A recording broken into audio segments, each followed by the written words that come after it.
آج 3 رمضان سیدہ فاطمہ الزہرا رضی اللہ تعالیٰ عنہ کا یوم وصال ہے۔ آؤ نہ سنگیو پوچھیں اپنے آپ سے کہ اس عزت والے رسول کی وہ عزت والی بیٹی جن کے بارے میں نبی پاک علیہ السلام نے فرمایا یہ میرے جگر کا ٹکڑا ہے، بضعۃ منی ہے، میرے جگر کا ٹکڑا ہے۔ ان کے بارے میں عقیدت کتنی کو ہے ہمارے دلوں میں، کتنی کو عقیدت ہم نے تو الجھا دی، ہر چیز نظر ہو گئی ہماری فرقہ واریت کی، ہر چیز پینٹ چڑھ گئی۔ کسی نے رج کے نام لے لیا صحابہ کرام کا، حضور کے صحابہ کا، حضرت ابوبکر، عمر، عثمان کا، کسی نے ذکر کر دیا حضرت امیر معاویہ کا، تو لوگ پریشان ہو گئے، پتہ کرو یہ خارجی تو نہیں ہو گیا۔ تھرمامیٹر لے کے گھومنے لگے، لوگوں کا ایمان چیک کرنے لگے۔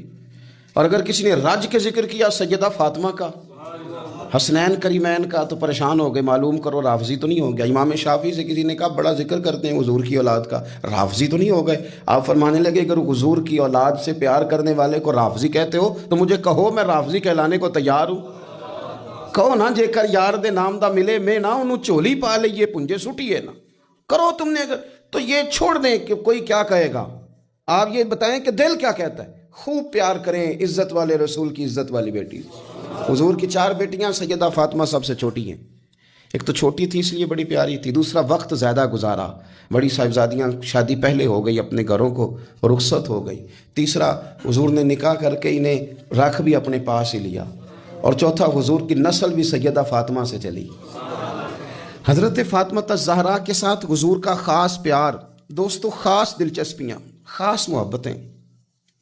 بیٹیاں ویسے ہی پیاری ہوتی ہیں، بیٹیاں ویسے ہی وفادار ہوتی ہیں، بیٹیاں گھر کے لیے دعائیں ویسے ہی زیادہ مانگتی ہیں۔ بیٹے ویسے 2-3 باتیں ابا کے خلاف سن لیتے ہیں اپنی بیوی سے، اپنی بیگم کے ساتھ بیٹھ کے نا، لمبی نہیں 2-4 باتیں کر لیتے ہیں اپنی اماں کے خلاف، سن لیتے ہیں۔ او پائی تیاں نہیں یہ سنتی ہیں، یہ نہیں سنتی، یہ کہتی ہیں تو ساری باتیں کر، میرے ابے کے بارے میں نہ کرنا۔ یہ سنتی نہیں، سوال ہی نہیں پیدا ہوتا، کیا بتائیں ان کا۔ یہ کہتے ہیں ساری باتیں کر، میرے بھائی کے بارے میں بات۔ یہ بیٹی ہے نا، اس کا ایک نظام ہے، آپ غور کریں نا، یہ بیٹیاں شہزادیاں، ان کا رنگ ڈھنگ رسول پاک صلی اللہ علیہ وسلم نے نا خاص پیار کیا شہزادی کے ساتھ۔ ایک تو وہ جو بیٹیاں دفن کر آتے تھے ان کو بتایا کہ بیٹی کا رنگ کیا ہوتا ہے، انداز کیا ہوتا ہے، اور ایک ہمیں بتایا۔ میں کس طرح یہ بات کروں کہ کھربوں اربوں کروڑوں لاکھوں رکھنے والا باپ بھی بیٹی کو حصہ نہیں دیتا، کہانیاں سناتا ہے، اس کی شادی کر دی تھی، فلانا کر دیا تھا، جس کا 2.5 مرلے کا مکان ہے اس کی بیٹی کا بھی حصہ ہے، اور جو اربوں کا مالک ہے اس کی بیٹی کا بھی حصہ ہے۔ جب اللہ رسول نے رکھا ہے تو کیوں نہیں دیتا؟ یہ نمازیں، عبادتیں، ریاضتیں، تلاوتیں ساری اپنی جگہ، لیکن یہ ظلم کر کے اگر تو جائے گا تو تجھے کھڑا کیا جائے گا حساب کے لیے، یہ جواب دینا ہے سوالوں کا، ان کا حصہ ہے وہ دینا پڑے گا۔ حضور کا کیا طریقہ تھا؟ حضرت عائشہ صدیقہ کہتی ہیں نبی پاک صلی اللہ علیہ وسلم کی خدمت میں جب سیدہ فاطمہ آتی نا تو حضور اٹھ کے کھڑے ہوتے، اور یار میں کس کی بات کر رہا ہوں بھلا، نبی پاک اٹھ کے کھڑے ہوتے، رسول رحمت کھڑے ہوتے، حضور اٹھ کے کھڑے ہوتے، سیدہ فاطمہ کا ہاتھ پکڑ کے چومتے، اور جہاں خود بیٹھے ہوتے اس جگہ سے دوسری جگہ بیٹھ جاتے اور اپنی جگہ سیدہ فاطمہ کو بٹھاتے۔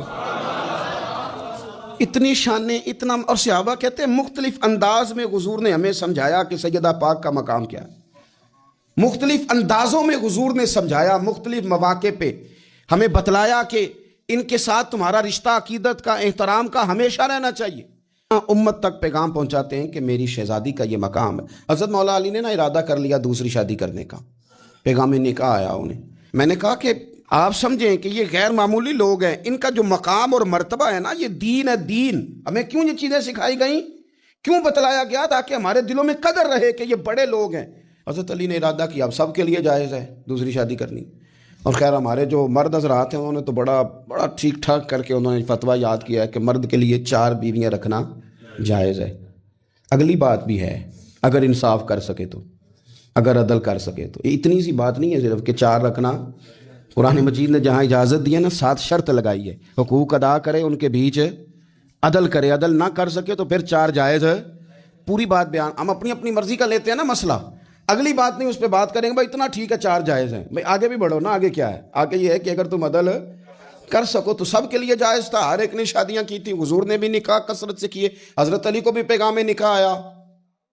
سیدہ پاک کے دل میں کچھ خیال آیا، ہوئے ہوئے معمولی ہستی نہیں نا، کچھ لوگ ایسے ہوتے ہیں وہ ہنس پڑیں تو پھول کھل جاتے ہیں، اور وہ اداس ہو جائیں نا تو خود بخود خزاں آ جاتی ہے، لگتا ہے آج کوئی اداس ہوا تھا، سارے چمن میں اداسی چھا گئی۔ حضرت فاطمہ اداس ہوئیں، پریشان ہوئیں، حضور کو پیغام گیا، نبی پاک ممبر پہ بیٹھے، فرمایا سنو لوگو، فاطمہ میرے جگر کا ٹکڑا ہے، قربان جائیں۔ یہ بھی انداز ہوتا ہے، فرمایا یہ میرے جگر کا ٹکڑا ہے، جس نے اسے ناراض کیا اس نے مجھے ناراض کیا، جس نے اسے راضی کیا اس نے مجھے راضی کیا۔ پاک رسول کی پاک بیٹی، عزت والے نبی کی عزت والی، شانوں والے رسول کی شانوں، وہ جس نے معزز کیا گھرانے کو، اور حسین پال کے جس نے دیا زمانے کو۔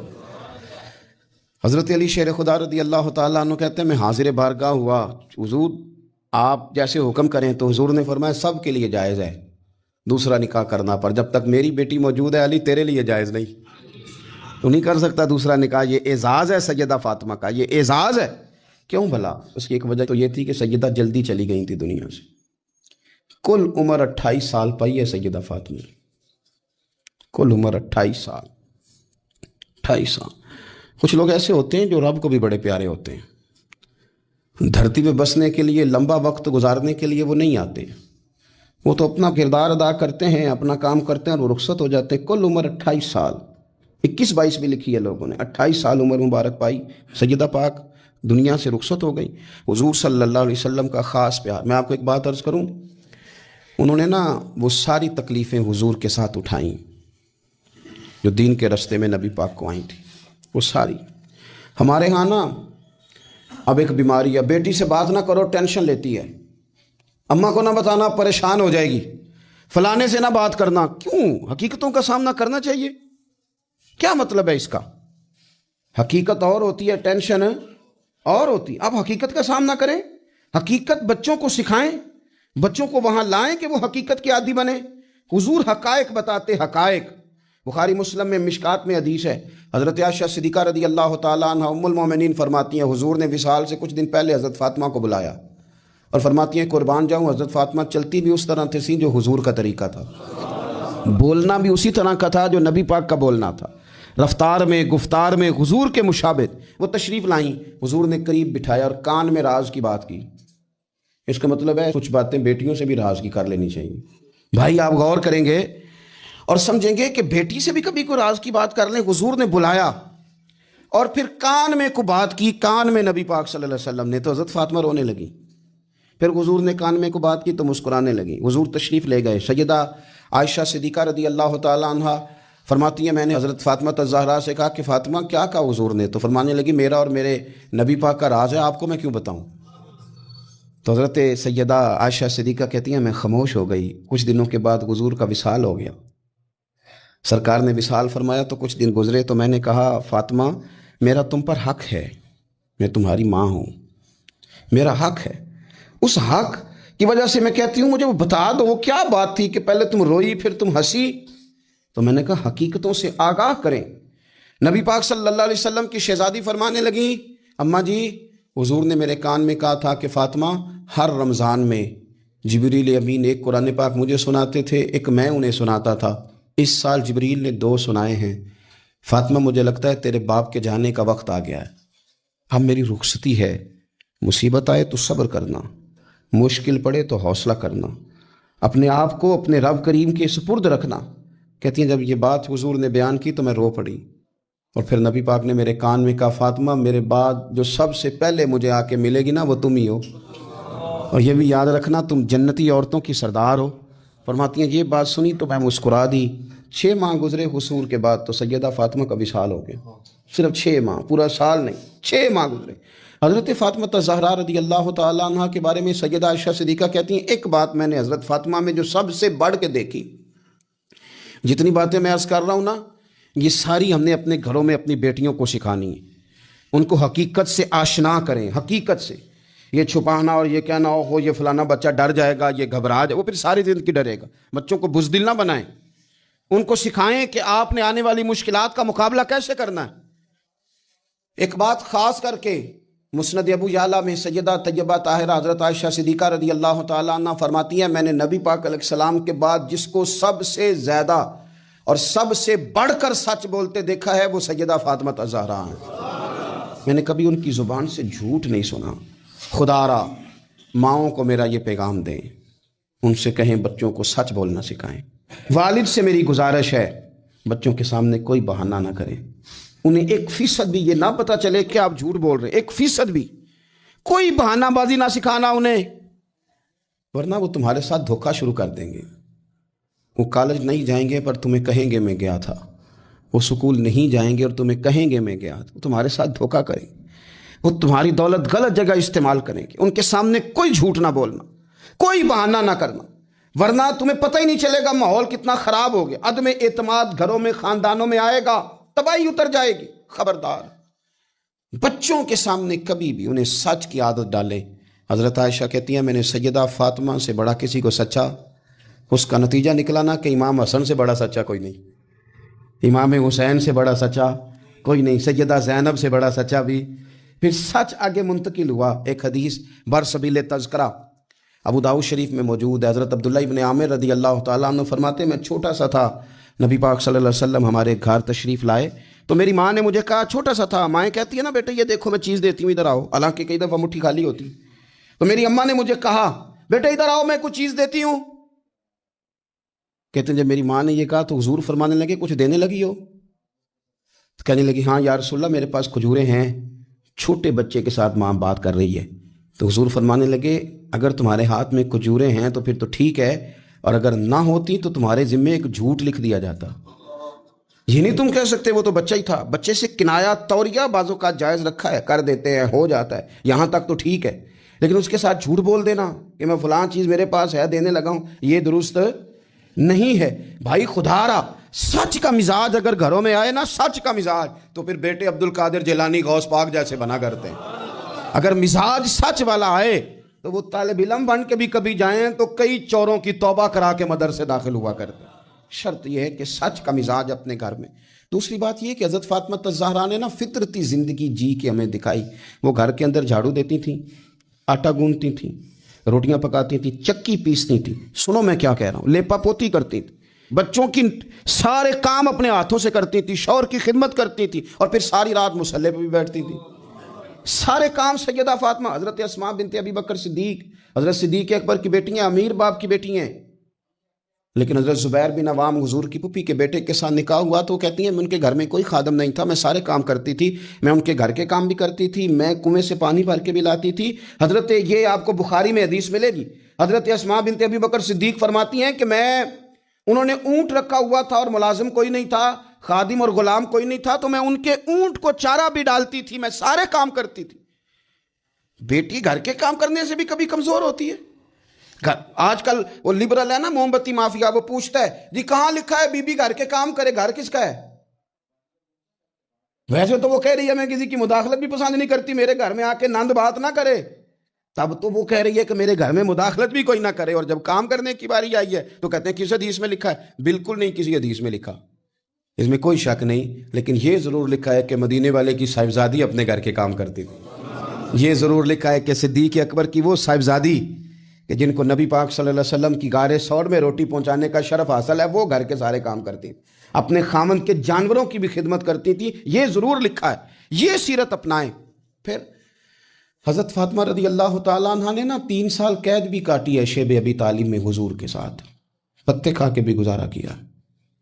احد میں جنگ عروج پہ تھی تو حضور ساتھ لے کے گئے تھے حضرت فاطمہ کو، سجدہ مشکیزے میں پانی بھر بھر کے زخمیوں کو پلاتی تھی، دعائیں دیتی تھی۔ بڑا عجیب منظر ہوا۔ مولا مرتضیٰ شیر خدا کرم اللہ تعالی وجہہ الکریم ارشاد فرماتے ہیں کہ عجیب ہم نے منظر دیکھا کہ حضور کا وجود لہو لہان ہو گیا، تو میں نے دیکھا کہ سیدہ فاطمہ دوڑتی آ رہی، مجھے لگا کہ یہ کمزور ہوں گی، لیکن حضرت فاطمہ نے کیا کیا، میں پانی بہاتا تھا اور سیدہ حضور کے زخم دھوتی تھی۔ پھر اس دور میں طریقہ تھا کہ کوئی کپڑا گرم کر کے زخم کے اندر جلا کے دیا جاتا تھا۔ کہتے ہیں یہ بڑا مشکل کام تھا، پر میں نے سیدہ فاطمہ کا حوصلہ دیکھا، وہ جو حضور نے انہیں دیا تھا، جو نبی پاک نے تربیت کی تھی، انہوں نے خود کپڑا جلایا اور حضور کے زخم میں جب وہ دے رہی تھیں تو حضور تھوڑی تکلیف محسوس کرنے لگے تو ان کی آنکھوں میں آنسو آئے۔ انہوں نے وہ ساری آزمائشیں، وہ سارے رنگ، وہ سارا کچھ حضور کے ساتھ دیکھا، غربتیں بھی حضور کے ساتھ کاٹی۔ میں کیسے کہوں کہ آج کل ہمارا لاڈ صرف اتنا ہے کہ جی جو بچے مانگتے ہیں میں لا کے دیتا ہوں، یہ کوئی کمال ہے؟ یہ کوئی کمال ہے؟ یہ تو آپ نے الجھا دیا انہیں، آپ نے ان کو بگاڑنے میں اور محنت سے انہیں دور کرنے کے لیے آپ نے ظلم کیا ان کے ساتھ۔ جو مانگتے ہیں لاکھ، یہ کو کام ہے کرنے والا کام تو یہ تھا کہ بچوں کو کچھ نہ ملے تو انہیں صبر کرنا بھی آئے، انہیں کچھ نہ ملے تو انہیں اپنی زبان شکوے سے روکنی بھی آئے۔ حوصلہ اگر آپ دیکھیں نا، حضور فرماتے ہیں کسی باپ کا اپنی اولاد کے لیے سب سے اچھا تحفہ پتہ کیا ہے؟ یا رسول اللہ کیا ہے؟ فرمایا جس نے اپنی اولاد کو سب سے اچھا ادب سکھا دیا اس نے سب سے اچھا تحفہ دے دیا ہے۔ ان کو آداب زندگی سے آگاہ کریں، اچھا تحفہ ہو گیا ان کے لیے۔ آپ سمجھتے ہیں دولت کے انبار ان کے پیروں میں لگا دیے جائیں تو پھر ماحول آسانی والا ہوگا، پھر تو لڑائی اور بڑھ جائے گی، پھر تو شدت پسندی اور بڑھے گی، پھر تو کاہلی، سستی، نکما پن اور زیادہ آئے گا۔ رسول کائنات صلی اللہ تعالی علیہ وسلم نے صبر کرنا سکھایا۔ کئی دنوں کی بھوک تھی نبی پاک صلی اللہ علیہ وسلم کی، 3 دن بیت گئے تھے۔ تو حضور صلی اللہ علیہ وسلم کے ساتھ کچھ صحابہ بھی تھے۔ حضور حضرت ابو ایوب انصاری کے ہاں گئے، پہلے میزبان نبی پاک۔ انہوں نے دیکھا کہ چہرہ نور پہ نکاہت ہے تو جلدی سے ایک بکری ذبح کی۔ بکری پکنے لگی تو انہوں نے کھجور اور کچھ انہوں نے اتار کے انگور وغیرہ پلیٹ میں رکھ کے حضور کی بارگاہ میں پیش کیے۔ یا رسول اللہ شوق فرمائیے جب تک کھانا پکتا ہے۔ حضور ہلکے ہلکے ایک لقمہ اٹھا لیتے، کبھی کبھی ایک لقمہ اٹھا لیتے، حضور کھانے لگے۔ اتنی دیر میں کھانا پک کے آ گیا۔ بڑے شوق سے، رغبت سے نہیں حضور نے کھجوریں کھائیں، شوق کے ساتھ نہیں نبی پاک صلی اللہ علیہ وسلم نے انگور کھائے۔ کبھی کبھی جیسے کوئی ایک ٹکڑا بندہ اٹھا کے کھاتا ہے، اس طرح نبی پاک صلی اللہ علیہ وسلم کھا رہے ہیں۔ کھانا پک کے آیا تو حضور نے ایک روٹی اٹھائی اور 2-3 بوٹیاں اٹھائیں اور رکھیں، پھر ان کو لپیٹا اور آنکھوں میں آنسو آئے۔ ایک صحابی کو تھما کے کہا یہ لے جاؤ اور فاطمہ کو دے آؤ، میں نے 3 دن سے کچھ نہیں کھایا اور فاطمہ نے 6 دنوں سے کچھ نہیں کھایا۔ 6 دن ہو گئے انہوں نے اپنے گھر میں صبر سے وقت گزارا ہے، کچھ نہیں کھایا، لے جاؤ کھانا۔ حضور صلی اللہ علیہ وسلم نے ان کو صبر سکھایا، حوصلہ سکھایا، ان کو ذوق سکھایا۔ اور پھر آپ نے سوسائٹی کے اندر کوئی کام کرنا ہے، کوئی انقلاب برپا کرنا ہے، کچھ آگے بڑھنا ہے، معاشرے کو، ملت کو، قوم کو، آپ نے قبیلے کو کچھ دینا ہے، تو اس کے لیے اگر آپ کے گھر والے آپ کا ساتھ دینا تو پھر کام کرنا آسان ہو جاتا ہے۔ لیکن اگر مشکلات گھر سے پڑنی شروع ہو جائیں، گھر والے حوصلہ شکنی کرنے لگے، گھر والے اگر کمزوری دکھانے لگیں تو پھر بہت سارے کام جو بندہ کرنے کی صلاحیت رکھتا ہے وہ بھی نہیں کر پاتا۔ اگر گھر سے حوصلہ ملے، گھر والے مشن کے ساتھ ہو جائیں تو پھر تو یوں سمجھ لیں کہ انسان مضبوط ہو گیا، وہ اتنا طاقتور ہو گیا کہ بہت سارے طوفانوں کا خود بخود مقابلہ کر لے گا۔ حضور صلی اللہ تعالیٰ علیہ وسلم چونکہ بڑا کام کرتے تھے، بڑی ڈیوٹی فرماتے تھے، تو طریقہ مبارکہ یہ تھا کہ سفر کے لیے تشریف لے جاتے یا جہاد کے لیے جاتے تو سب سے آخر میں حضرت فاطمہ کے گھر جاتے، ان سے ملاقات کر کے سفر پہ تشریف لے جاتے، اور جب واپس تشریف لاتے تو سب سے پہلے سیدہ فاطمہ کے گھر، سب سے پہلے یہاں آتے، ملاقات کرتے، پھر تشریف لے جاتے۔ ایک دفعہ حضور کئی دنوں کے بعد تشریف لائے، سفر کے آثار بھی تھے، اور پھر حضور کا لباس مبارک بھی بہت دنوں سے حضور نے نیا جوڑا نہیں خریدا تھا، پہنا نہیں تھا، شرف نہیں بخشا تھا، تو کپڑے مبارک بھی نبی پاک صلی اللہ علیہ وسلم کے بظاہر بہت پرانے لگ رہے تھے۔ تو حضرت فاطمہ کے ہاں حضور تشریف لے گئے تو سیدہ پاک نے حضور کے کپڑوں کو جھاڑا اور جھاڑ کر کے عرض کی یا رسول اللہ آپ بڑی مشقت فرماتے ہیں، حضور آپ بڑی مشقت کرتے ہیں دین کے لیے۔ یا رسول اللہ صلی اللہ علیہ وسلم دیکھیں کب سے آپ نے کپڑے نہیں خریدے، حضور یہ مشقت کب تک، کس حد تک؟ یہ گویا سوال ہے حضرت فاطمہ کا۔ یا رسول اللہ صلی اللہ علیہ وسلم اتنی مشقت؟ تو حضور نے فرمایا فاطمہ تیرے باپ کی ڈیوٹی ہے، تیرے باپ کی ڈیوٹی ہے کہ ہر دیہات میں، ہر شہر میں دین پہنچانا ہے۔ پھر نبی پاک صلی اللہ علیہ وسلم نے ایک جملہ کہا جو میں نے پہلی دفعہ پڑھا تو بتاتا ہے کہ مشن کتنا بڑا ہے۔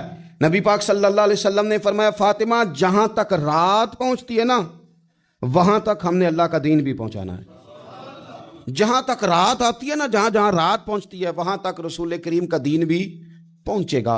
حضور صلی اللہ تعالیٰ علیہ وسلم نے یہ انداز حضرت فاطمہ کو سکھایا کہ جہاں جہاں رات پہنچتی ہے وہاں وہاں دین بھی پہنچے گا، وہاں وہاں یہ دین پہنچ کر کے رہے گا۔ اب آپ اندازہ فرمائیے اتنا بڑا مشن تھا، اور اس میں سیدہ فاطمہ الزہرا رضی اللہ تعالیٰ عنہ ساتھ حضور کے وقت گزارتی ہیں، ساتھ رہتی، بہت زیادہ آسودگی والی زندگی نہیں، لیکن اس کے باوجود بہت زیادہ پردے کا اہتمام۔